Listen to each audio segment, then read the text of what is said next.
Hi friends. Well, the last video we spoke about the first counseling, how the first counseling happens, and the kind of, you can say, time and the quality time that we give to our students and their families. As a continuation of this, I would like to say something more unique about our counseling. Now, having discussed the budgets and having discussed the universities with the students and the parents, now comes a time where I want to know more about the student. So I have this typical ledger books, these long ledger books, and I have denoted 2 to 3 pages of this ledger book to every student. So I start taking down his name, his contact details, his email ID and everything. So the first thing, of course, which gets cleared in the very first phone call, that is the background, what is his graduation into, and what is his CGPA or the percentage.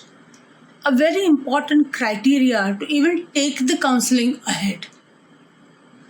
Even for that invitation to come and meet. So here comes the crux that if you have 65% and above,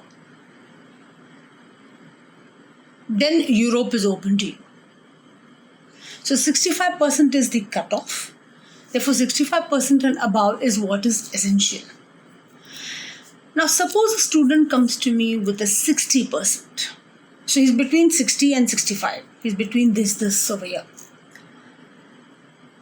So a couple of probing happens over here in which I ask, okay, what have you done else? All right. And that's where the entry level starts.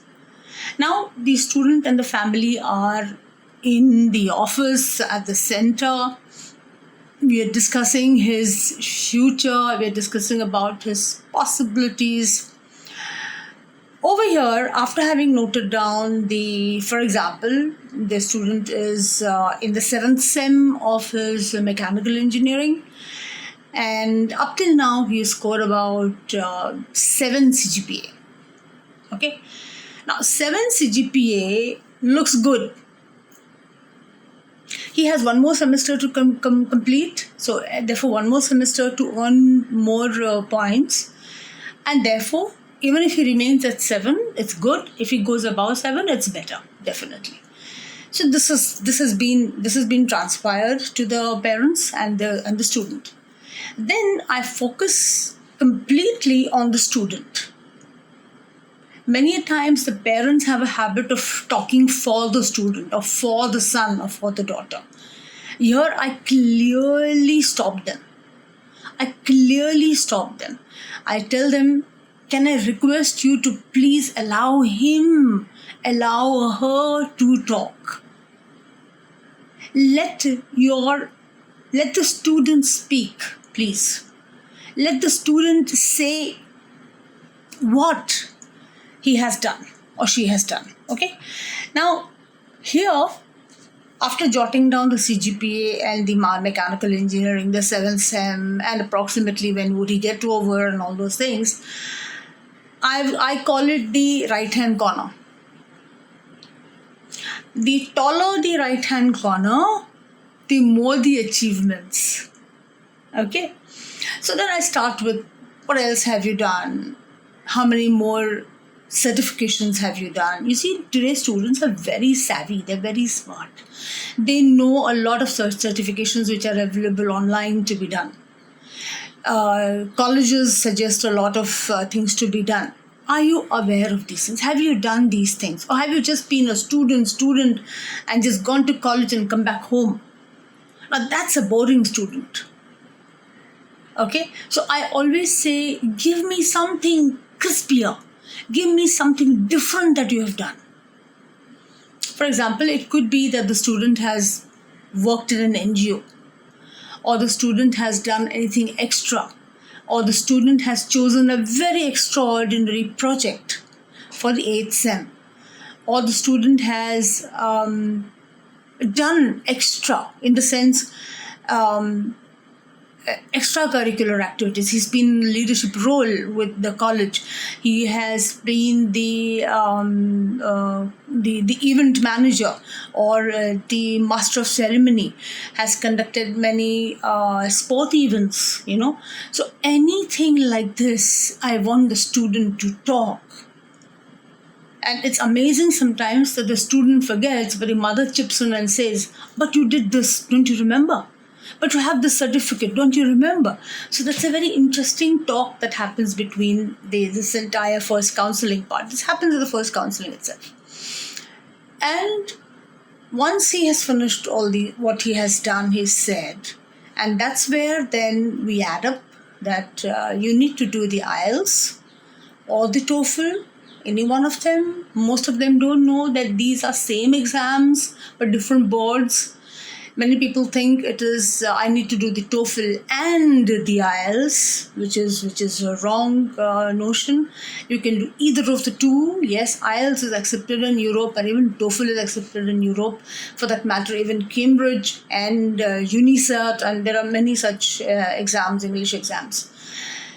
The reason for this is our native language is not English, and therefore we need to prove. Here, most of the universities have started realizing now that Indian students particularly do their entire education in English.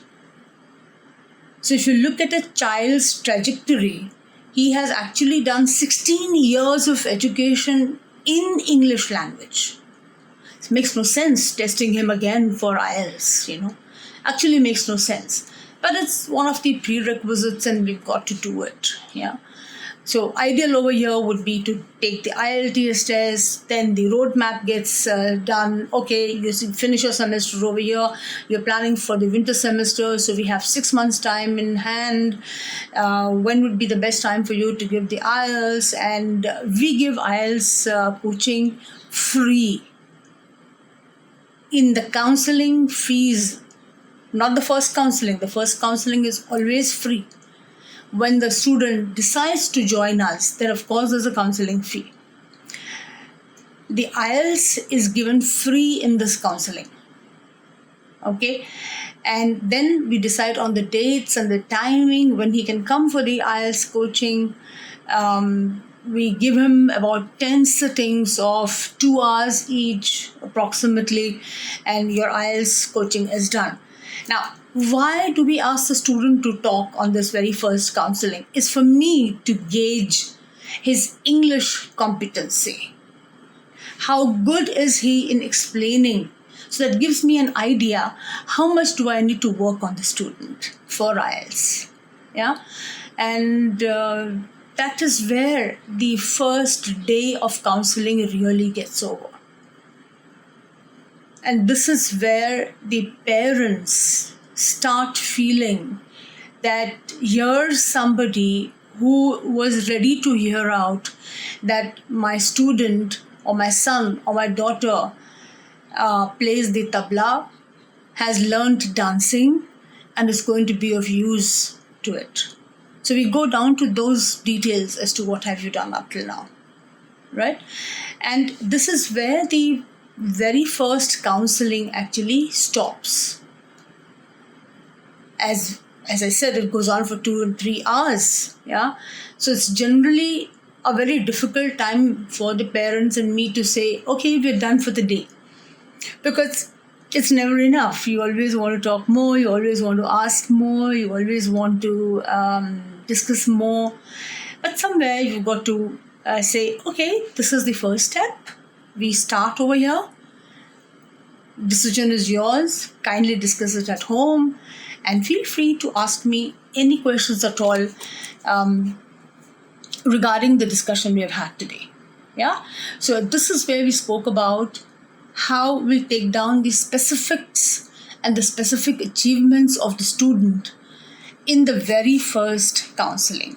I get a complete picture of what the student has done up till now, be it in the school, be it in the 12th standard, be it in his college years, be it in sports and extracurricular, I get a complete picture.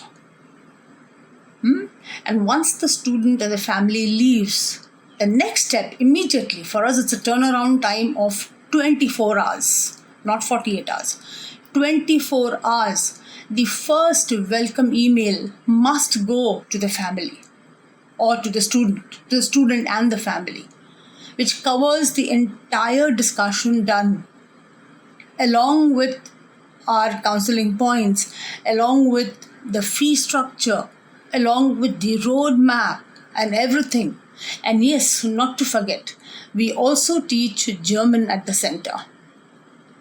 Right? We have a bandwidth of up to C1, C2. I myself have been a German teacher.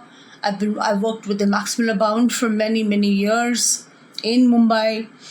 So German comes very naturally to me, like my second mother tongue almost. And therefore, we have offered in-house German language training, which I make it compulsory for students who wish to go to Germany. Because if you're going to Germany, you must know the language. Along with language, you get to know the culture, the country, the people, the history, the geography, everything. Okay, so it's a package, it's a complete package, right? So the next we speak about is what happens when the student enrolls, and then how do we go ahead with it. That's what we will speak next, right? Thank you so much, and keep sending me your reviews.